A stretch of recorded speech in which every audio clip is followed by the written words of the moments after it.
So why are we here? I mean, really, what is the point of all this?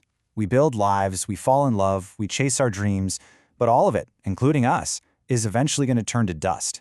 It's probably one of the biggest, most human questions we can ask. So how do we even begin to get a handle on it? Well, for this explainer, we're going to use a few ancient Buddhist texts to guide our investigation. Let's dive right in.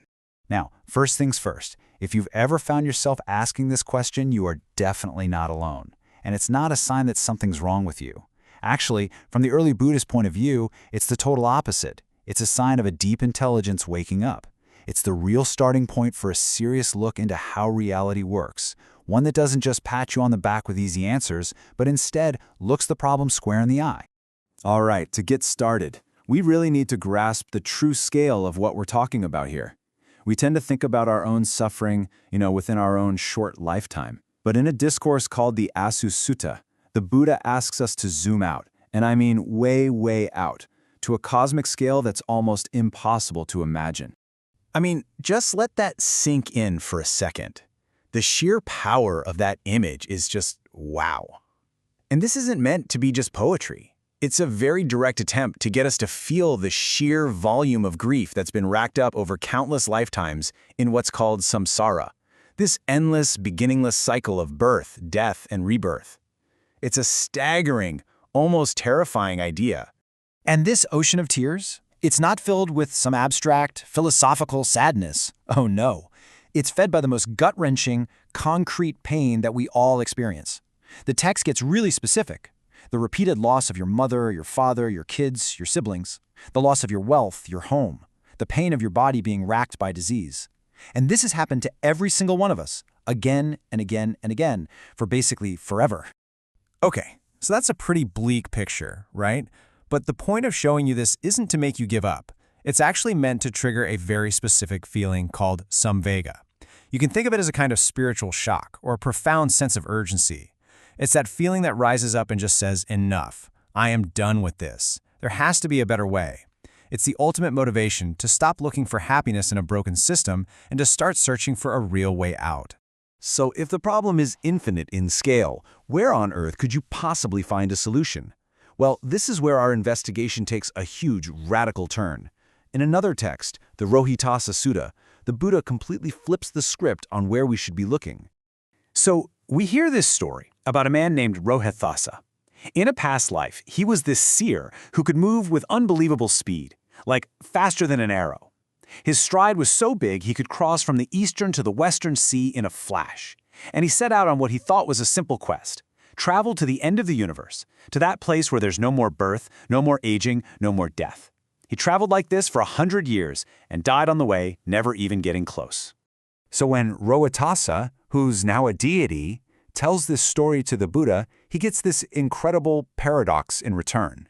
You can't get there by traveling, but you have to get there if you want to be free. So what does that even mean? How do you solve a riddle like that? Well, the Buddha offers this stunning redefinition. He says that the world and the origin of the world and the end of the world and the path to its end, it's not out there in the cosmos. It's not in some distant galaxy. It's located right here, within this very fathom-long body, with its perceptions and its mind. The entire problem is an inside job. This move is just absolutely brilliant. It takes the whole spiritual project and brings it home. The world is just another word for suffering. The origin of the world, well, that's craving. The cessation of the world is nibbana, liberation itself. And the path to get there is the holy life. All of a sudden, this infinite cosmic problem is contained right here in your immediate experience. And that means the solution is right here too. Okay, so now we know where to look. We look inside. But what are we looking for? And what tools do we use?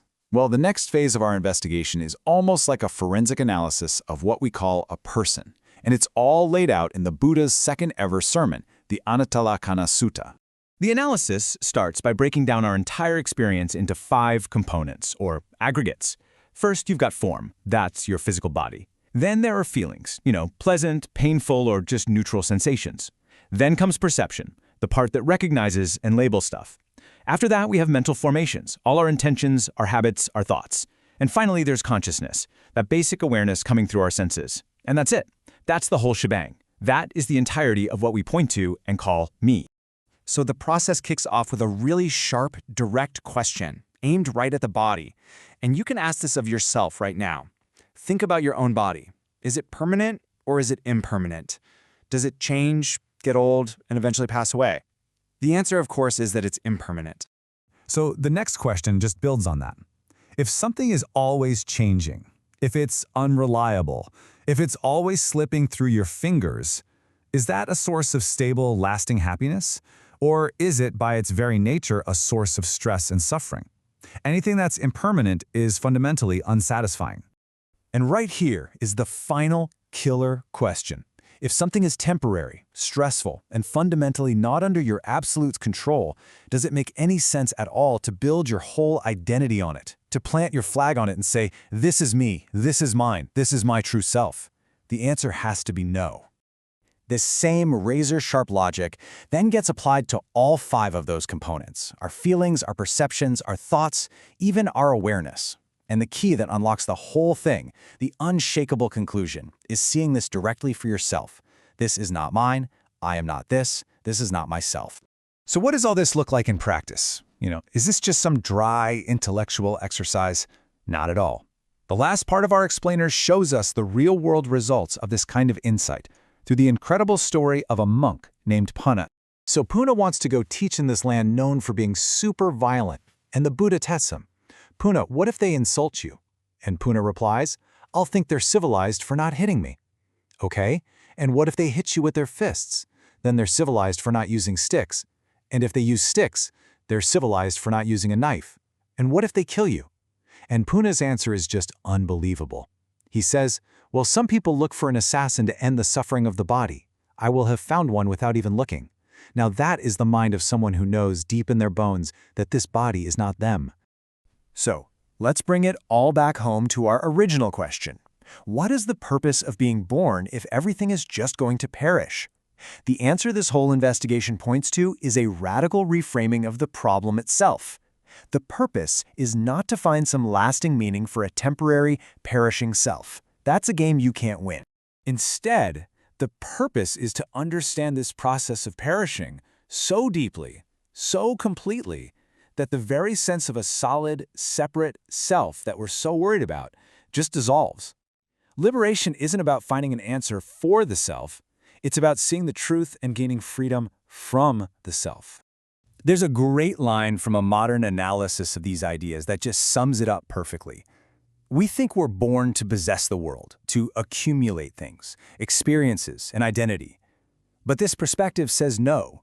We're here to realize the truth of the world, to wake up to how things actually are. And that leaves us with one final, provocative question to think about. Our whole problem, this entire journey, started with the fear of perishing, right? The fear of our own end. But after all this, if that solid self we were so afraid of losing was never really there to begin with, then what exactly were we so afraid of losing?